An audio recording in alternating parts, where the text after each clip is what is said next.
Saludos, amigos y amigas de La Respuesta. Tuve que reírme antes de comenzar esta grabación, recordándome las ocurrencias de tanta gente que durante la semana me pudo ver, llamar, y de algún modo contactarme. Claro, se referían a un solo tema. Y no querían muchos de ellos ni pensar que a mí se me pudiera pasar ese tema. Y algunos me llegaron a decir, si alguien debe de hablar de ese tema eres tú, porque tú has manejado ese tema durante muchos años, el tema del narcotráfico. Y es lógico que cuando se ha producido esto, que ha puesto a la República con las patas para arriba, esa fue la expresión, tú se oiga, ¿qué explicación tú le puedes dar a esto? ¿Cuál es tu opinión?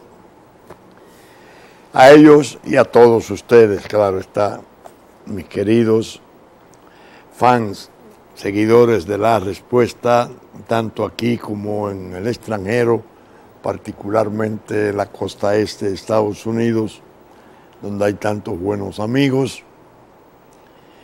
Me voy a tratar de explicar con la natural prudencia y la reserva necesaria de que cuando esos casos se producen, me refiero a la aparición de un capo de escala mundial que acaba de cumplir 20 años de prisión en Estados Unidos y llega hasta nosotros, ya veremos en cuáles condiciones.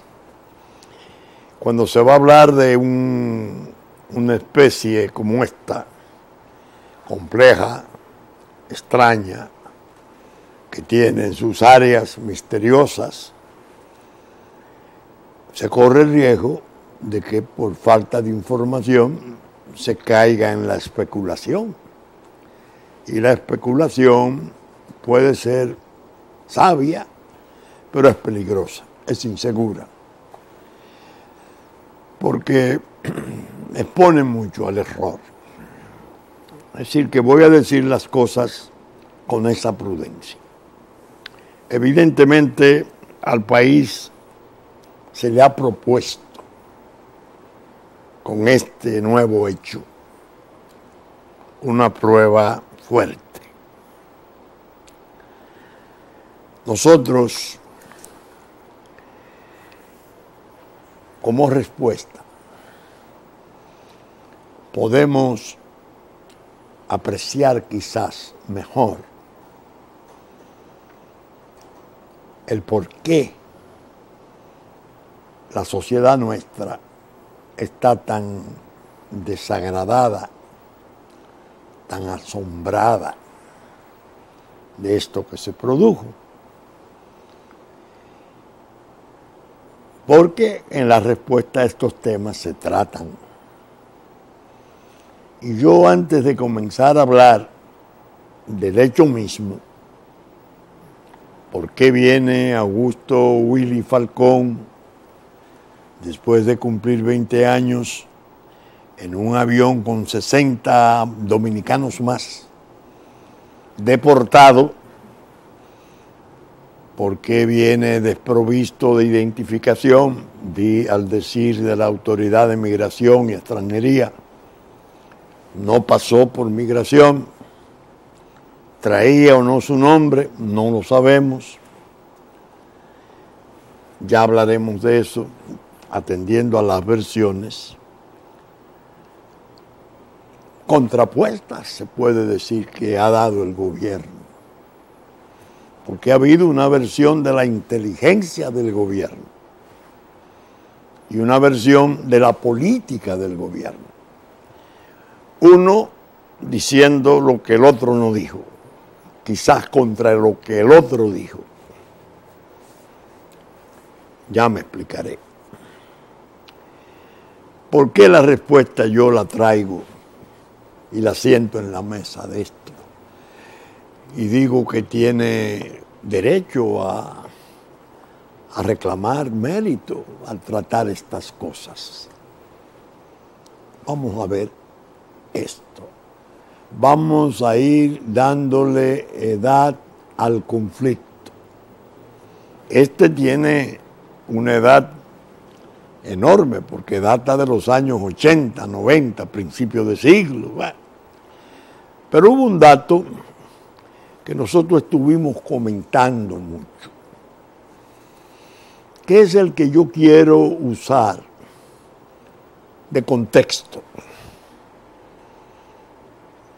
Es decir, para explicar por qué el asombro y el desagrado de la sociedad nuestra, por qué el repudio generalizado que ha tenido esa iniciativa, tiene una razón fundamental de ser. El Inside Crime, ¿lo recuerdan ustedes? Este es un informe de mayo 24 del 2018. A los narcotraficantes no les resulta fácil exportar droga desde Venezuela. Allí hay pocos vuelos comerciales, escaso tráfico marítimo, el sector pesquero ha colapsado y no hay turismo. Pero República Dominicana, a 1.400 kilómetros de distancia, tiene todo esto. Dice este informe de Inside Crime, es una ONG noruega que parece que tiene como asociadas algunas ONG inglesas. Sigo. Dado que la cocaína pasa casi sin ninguna restricción por la frontera con Colombia hacia Venezuela, donde la producción de la droga ha alcanzado niveles récord, el crimen organizado ha desarrollado una de las rutas más prolíficas de la región que conecta con República Dominicana.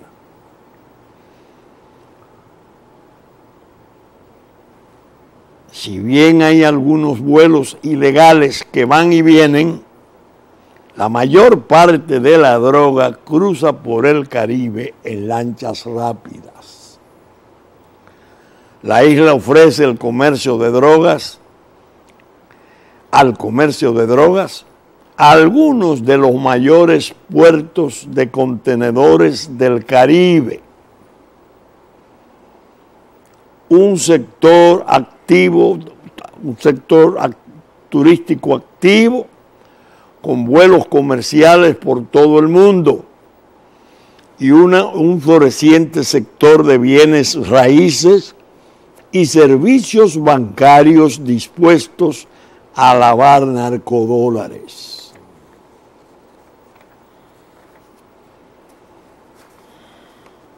La ruta del Caribe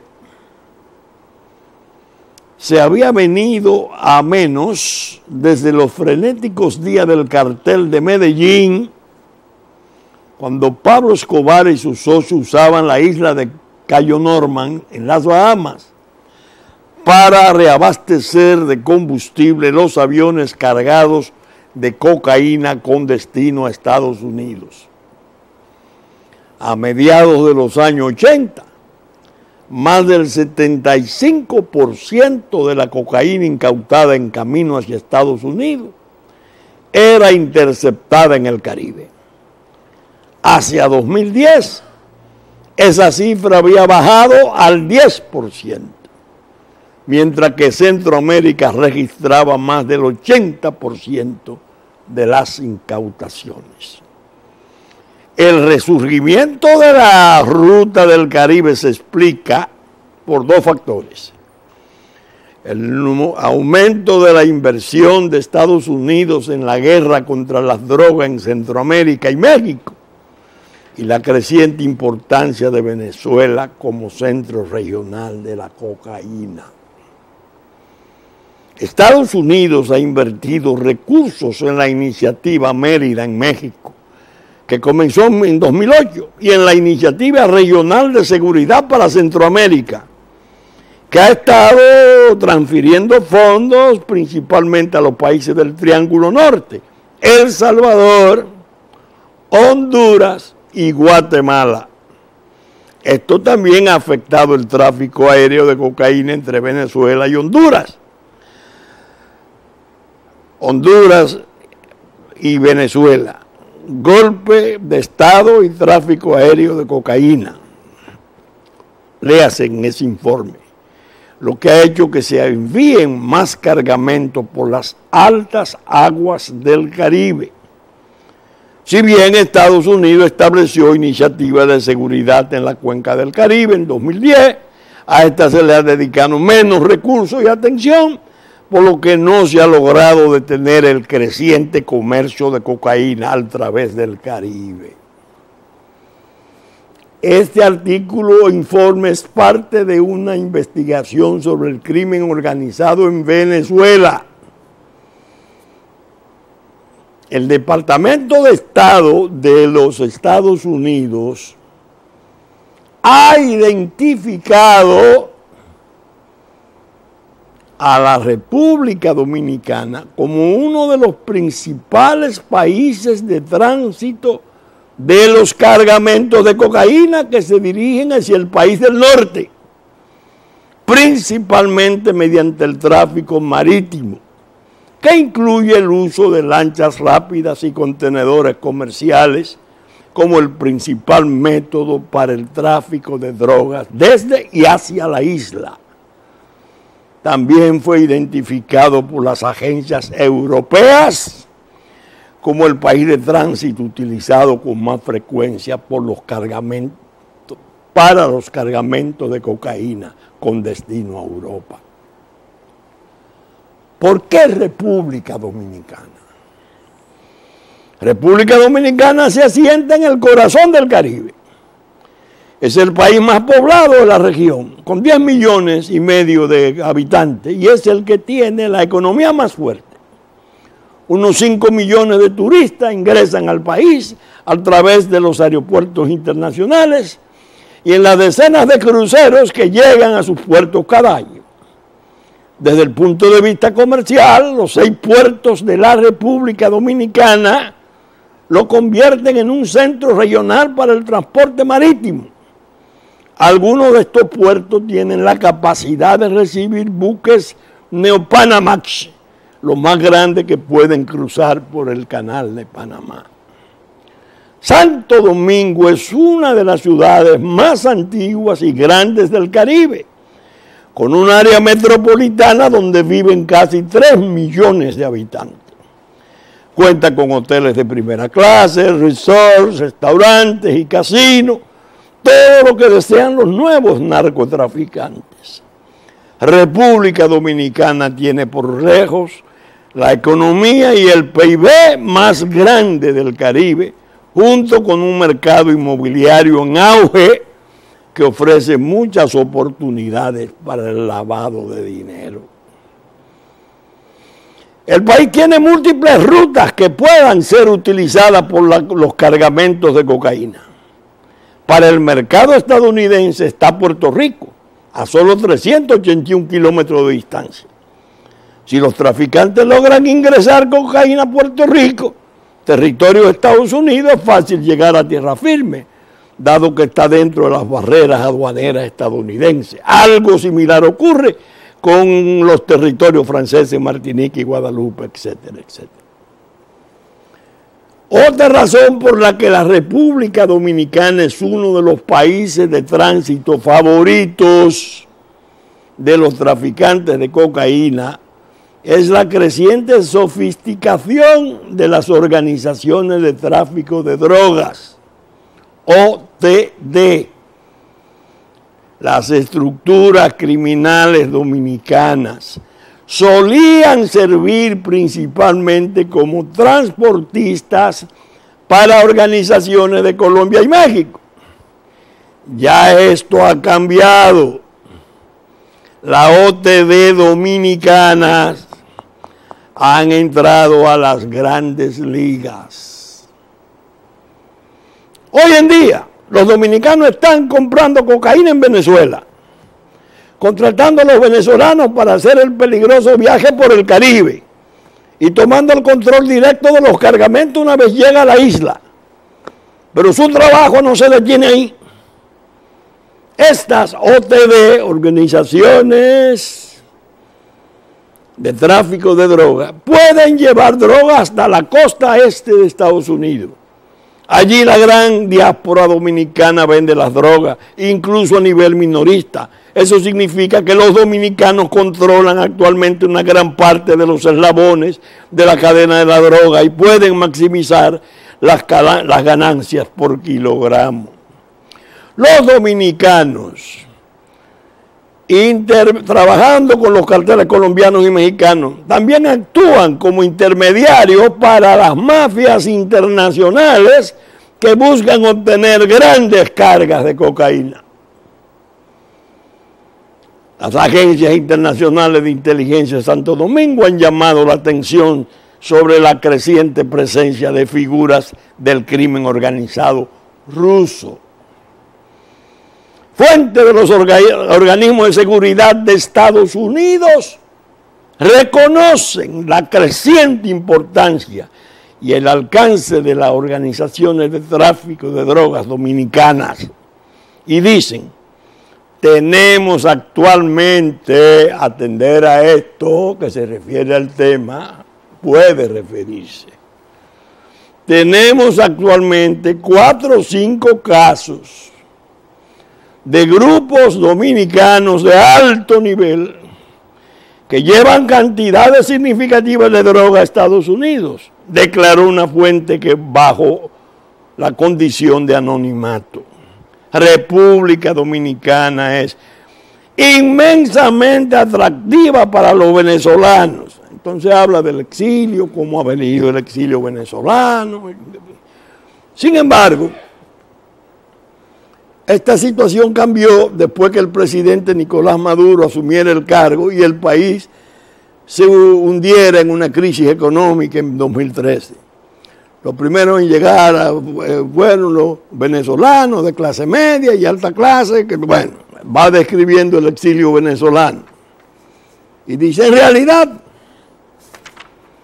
fuentes estadounidenses afirman que en la República Dominicana hay presencia de estructuras criminales venezolanas, las cuales trabajan con grupos dominicanos, mexicanos y colombianos. En realidad están en control de las principales organizaciones, orquestando el blanqueo de dinero, el tráfico de cocaína, el transporte e incluso la distribución, digo una fuente de los organismos de seguridad estadounidenses ubicados en el Caribe. Y a todo esto se agregan los altos niveles de corrupción entre la clase política y las fuerzas de seguridad. República Dominicana tiene el potencial de convertirse en un paraíso para el narcotráfico. El informe sigue por ahí describiendo eso, los vínculos de la droga entre Venezuela y República Dominicana. Cuentan el apresamiento de los sobrinos de la esposa del presidente Nicolás Maduro, las propiedades que tienen en el país, el yate de 120 pies, la condenación en Miami, la van describiendo. Y dan entonces los datos de por qué esas relaciones tienen tanto auge. Hablan de los vuelos de Learjet, atrapado en las Américas, otro de Romana, el barco que fue apresado en alta mar, traído a Puerto Plata y después revisado más en Santo Domingo.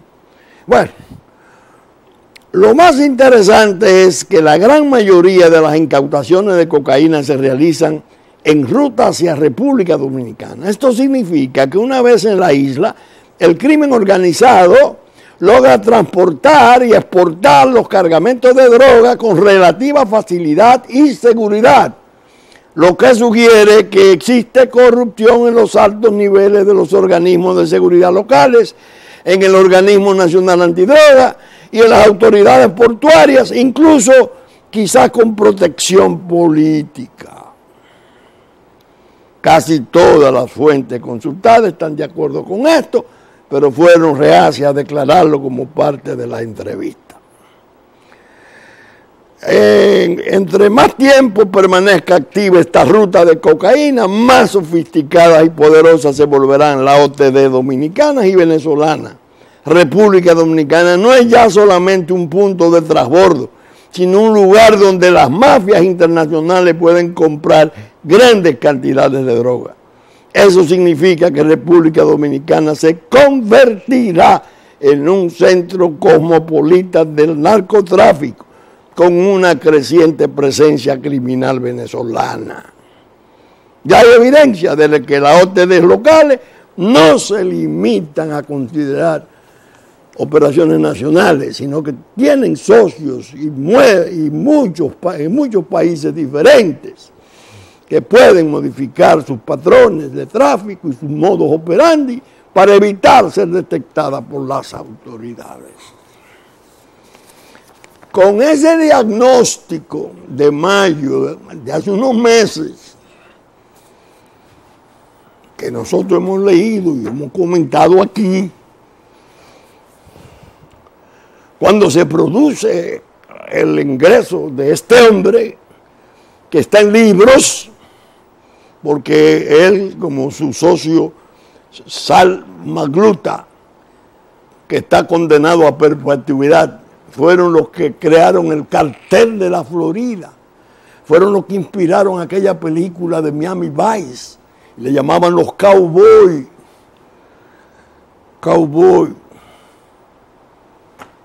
de la cocaína.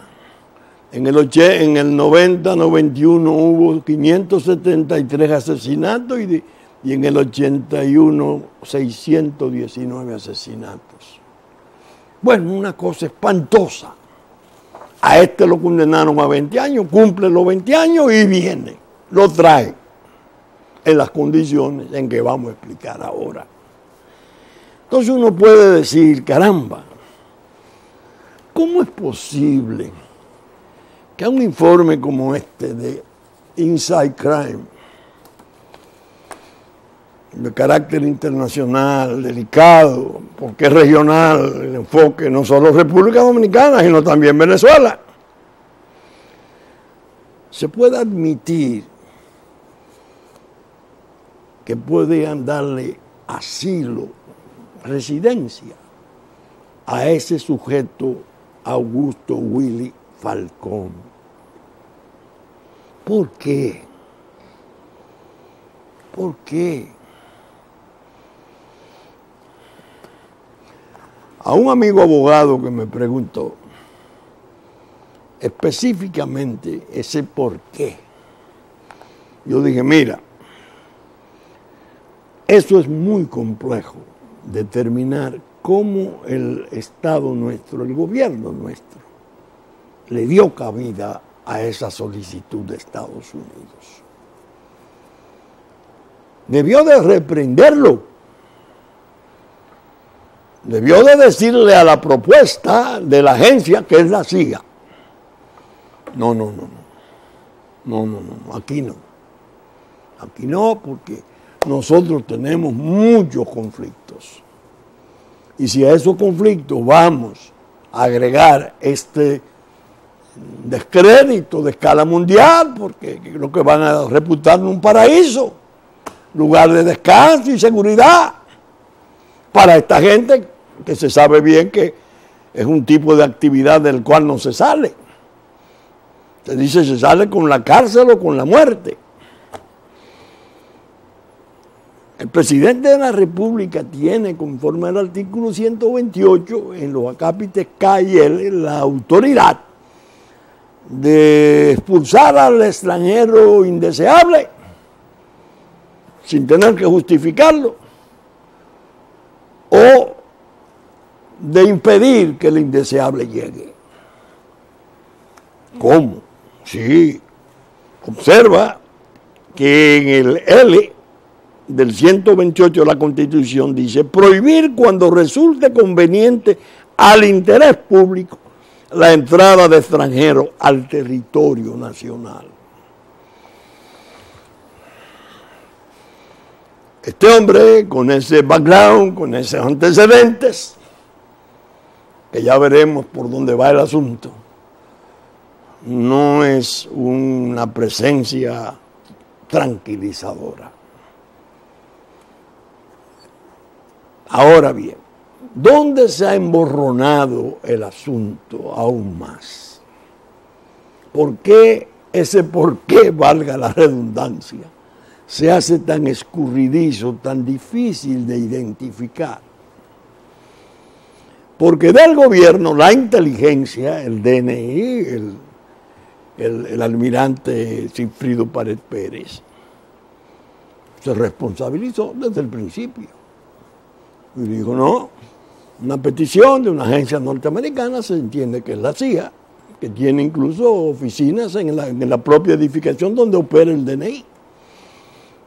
Nos pidió esto porque tienen interés de utilizar a este hombre, porque hay casos importantes que a ellos les interesa y nosotros le dimos la cooperación. Eso lo dijo el Sigfrido Páez Pérez, mi buen amigo. Pero el gobierno parece que, ante la especie de sublevación pública que ha habido, porque ha habido una especie de enojo, ¿y por qué aquí somos un basurero, esto es un zafacón? Bueno, le han dicho al presidente horrores, al gobierno. ¿Por qué nosotros? ¿Por qué no nos mandan a otra parte? Sale entonces la política del gobierno.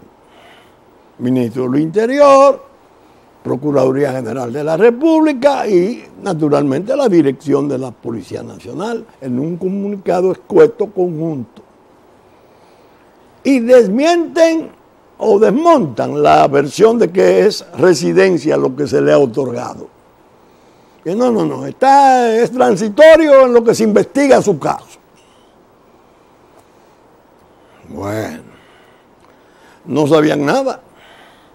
El director de extranjería, porque creo que el director de inmigración está en el extranjero, dice: yo no conozco nada de eso, a mí no se me ha dicho nada, ni está registrado aquí, ni se registró en ningún lado.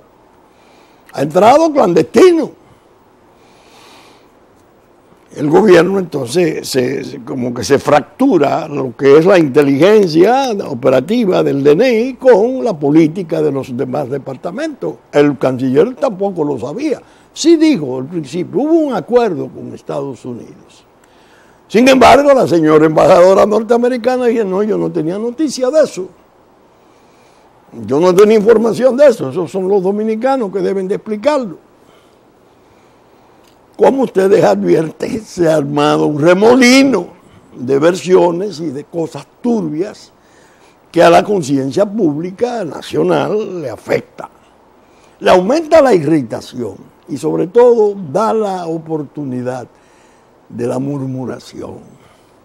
Porque entonces comienzan a imaginarse todas las versiones, cada quien sacando de su, diría don Carlos Morales, don Carlos Goico Morales, de su caletre, su verdad. Es cierto que entre los estados se dan casos de colaboración, especialmente entre los organismos operativos de inteligencia y interdicción, sobre todo de droga, en el crimen organizado, en el terrorismo. Y es cierto que un Estado muchas veces concede algo a otro porque sabe de la necesidad que el otro tiene, pero que es una necesidad común porque se refiere a la región. Eso es verdad. Pero todo se hizo en una forma casi como si se introducía de contrabando al sujeto, y eso lo que hizo fue ensombrecer el asunto. Y eso es lo que ha despertado la escandalera. Entonces, los abogados que me han hablado me dicen, no, doctor, usted tiene que ayudarnos a entender otras cosas. Primero porque usted había vivido estudiando el fenómeno y usted puede explicarnos mejor y darle a su público en la respuesta una orientación mejor. ¿Qué ocurrió? Ahí entra el abogado penalista a armar las presunciones. Esas presunciones que cuando son graves, precisas y concordantes, he dicho tantas veces, constituyen la prueba más segura que puede haber, porque es la inteligencia y la buena lógica y el razonamiento del juez el que organiza los hechos y de ellos deduce o infiere consecuencias. Ocurre que un hermano de Augusto, de Willy, llamado Gustavo Falcón, fue apresado en Miami hace unos meses. Tenía 26 años evadido de la justicia norteamericana. Se suponía que estaba residiendo en Colombia o en México. Logró con un nombre supuesto y documentos falsos vivir 26 años sin que lo alcanzara la justicia. Hubo un accidente automovilístico, presentó un documento, ese documento parece que lo estuvieron examinando, le pusieron vigilancia y finalmente lo apresaron en Orlando, en uno de los pueblos vecinos de Orlando, en Florida. Gustavo, que era de los Cowboys, hermano de Willy, que no ha cumplido pena, que va a ser ahora castigado, porque allá no hay prescripción. Estados Unidos no tiene prescripción. Entonces, ¿qué piensa el abogado? ¿Y qué piensa el estudioso del fenómeno? Willy Falcón, 20 años en el rigor de una prisión norteamericana, tiene un aislamiento significativo. Posiblemente no sea, como dijo el director del DNI, útil para los casos pendientes. Pero dicen, no, lo quieren tener aquí porque es un caso del 90, cuando él estaba activo. Qué bien.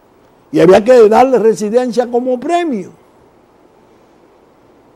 Ok, ven a hablarnos del 90 a nosotros. Cuando tú estabas activo en Miami, era el dueño de Miami, con Magluta. Magluta, el Salvatore Magluta, el italiano cubano, italo-americano, que era socio de él. Hago la salvedad, ¿no? Porque tenemos un político importantísimo nuestro, muerto ya, expresidente de la República, que no tiene ese mismo apellido, pero suena Magluta. No, eso es otra cosa. Se pudo haber obtenido la declaración de él en Estados Unidos porque él es cubano-americano. Él es cubano-americano. Pero sus abogados dijeron, cuando lo iban a deportar, parece que como consecuencia de la sentencia lo despojaron de la nacionalidad. Lo iban a deportar a Cuba. Y los abogados de él, de Willy, dicen, no, si va a Cuba lo fusilan. Porque cuando él estaba en su auge, él contribuía con un operativo montado por la CIA para matar a Fidel Castro. Ustedes están siguiendo el problema. Hay que mandarlo a otro lado, no a Cuba, porque en Cuba lo van a juzgar y lo van a fusilar. Esa es una de las explicaciones que dieron los abogados. Yo digo, ese hombre con ese aislamiento de 20 años allá es bagazo. El que sí puede resultar interesante a la autoridad norteamericana es Gustavo, el que van a terminar de juzgar, a condenar. El que estaba prófugo, el hermano de los 26 años con una identidad falsa, que era parte de la banda. Y es posible, digo posible, no digo que eso sea, es una presunción, que aquel que puede ser condenado a perpetua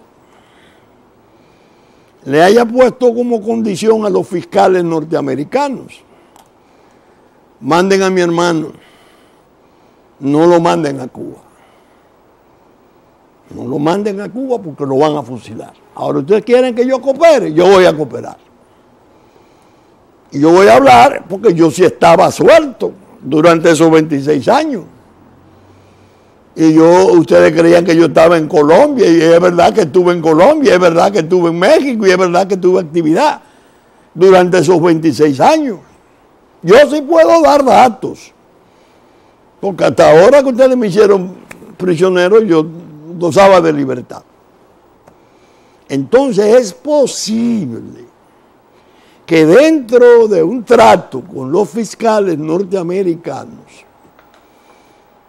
el Departamento de Justicia se lo haya comunicado a la CIA, al Departamento de Justicia, y entonces háganlo ustedes entre los organismos de inteligencia. Y lo han hecho entre los organismos de inteligencia. No creo que el Departamento de Estado haya participado. Hasta ahora no he visto que tuviera alguna participación canalizando la petición. De allá solo recibí la información en la prensa de que nuestro embajador José Tomás Pérez dijo que el director del DNI lo había llamado, pero para hablar de una hoja de ruta, una carta de ruta, pero no le había dado datos de quién era. Eso es posible, que haya estado en la base de la solicitud, porque eso no se da inocentemente ni se da gratuitamente. Alguien con interés lo quiso traer aquí, que no lo llevaran a Cuba, y se decidió pedirlo aquí y se recibió aquí. Porque el que va a ser juzgado y condenado ahora, en estos días, puso como condición: si me mandan mi hermano a Cuba, yo no hablo. No van a tener mi cooperación. Y es posible que ya haya hablado, y ya le haya hablado de la droga en la región. Estamos. Y quizás tenga cosas más graves que decir sobre Venezuela y el cartel de los soles y todo lo que está bullendo en Florida. Hay una corte apoderada conociendo el lavado de activos. Hay 2 o 3 cortes apoderadas de demanda de miles de millones, pero hay un expediente sobre droga donde vinculan o tratan de vincular a oficiales de las Fuerzas Armadas Bolivarianas. Entre ellos creo que señalan claramente a un cuadro político, el segundo en importancia, Diosdado Cabello. Eso ya es otra cosa. ¿Qué pudo decirle el jefe de la inteligencia nuestra al presidente de la República, sin cuya autorización no era posible hacer eso? Eso lo aprobó el presidente de la República conforme a la Constitución, y ahí nadie se pierde. Esa no es una medida que la toma cualquiera.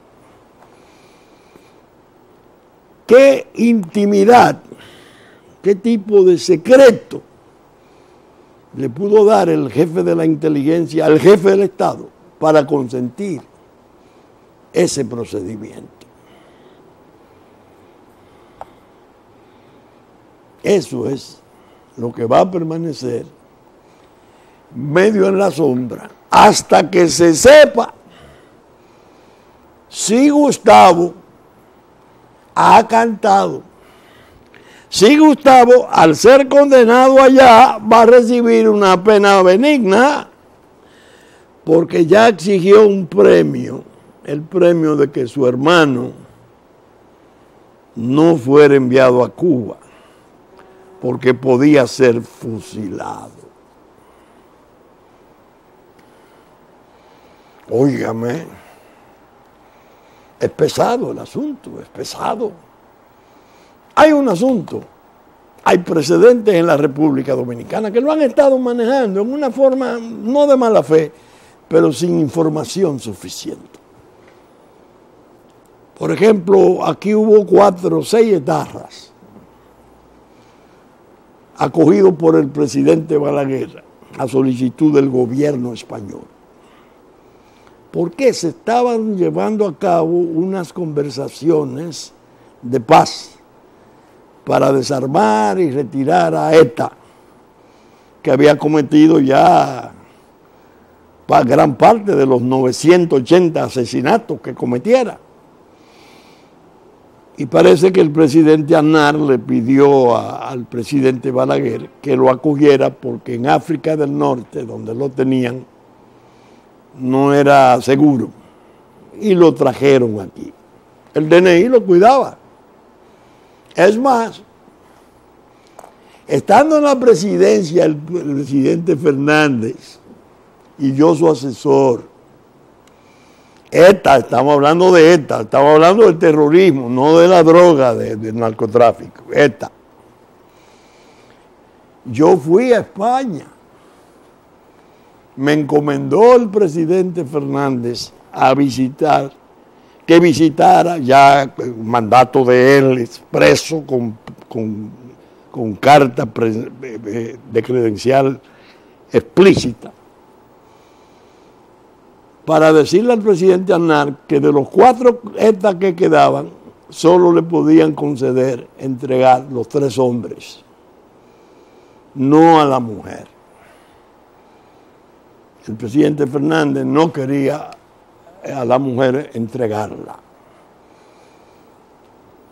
pero él quería darle una satisfacción al presidente Aznar, y efectivamente yo fui a España. Un Jaime Mayor Oreja era el ministro del Interior, me recibieron en una forma espléndida, vi al presidente Aznar, le di la explicación, el presidente Aznar la comprendió.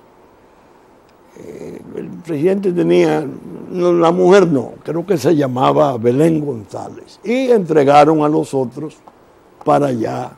Como habían fracasado las conversaciones con ETA, bueno, eso es un acuerdo de estados, eso entre de presidente a presidente. Serio, pero es algo distinto a esto.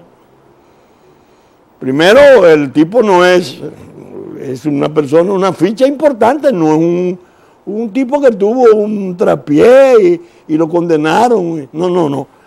La acusación por la cual se le condenó es por haber traficado $2.000 millones en droga. 2 billones. Bueno, era muy serio, ¿no? Yo tengo otra experiencia de Estado. Hicieron preso aquí a un sujeto muy vinculado al Chapo Guzmán. Muy vinculado. No era su piloto, era más bien su mano derecha para una actividad. Seleccionar los lugares donde podía refugiarse o esconderse el Chapo. La DEA, según me dijo la propia DEA a mí, estaba muy pendiente de Chávez Ramírez, que saliera para ver de qué modo lo apresaban. vino con otro, ya lo tenía detectado. Prepararon una habitación de un hotel de la capital para poder grabar sus conversaciones. Pero era una organización es una organización tan fuerte del Sinaloa que cuando llega al aeropuerto el tipo se desaparece y lo tienen que agarrar en otro hotel. Y es interrogado. Bueno, eso trajo un lío inmenso. Eso fue incluso motivo de aquel juicio del senador Winton Guerrero y el expresidente Mejía, porque el senador había dicho que en el viaje a Sinaloa el presidente Mejía había volado con él. No, el hombre dijo que él no era un cualquiera, que él no era un chofer de avión, que él era un hombre importante. Eso lo dijo. Y explicó incluso que había volado gente importante del país con él. Yo nunca le di crédito, sino que le preguntaba al candidato Mejía, por favor, ¿en qué línea de aviación fue que él fue? ¿Quién fue que lo llevó a Sinaloa? Nunca dije, usted fue, voló. Para el senador Guerrero lo dijo. Lo sometieron a la información. Bueno, ellos llegaron a su acuerdo. Yo iba a ser testigo del caso. Iba a decir en ese caso lo que yo supe. Que ya no es el momento de decirlo, a menos que no se presentara la necesidad de hacerlo. Quien me habló de lo que Chávez Ramírez dijo a la DEA aquí.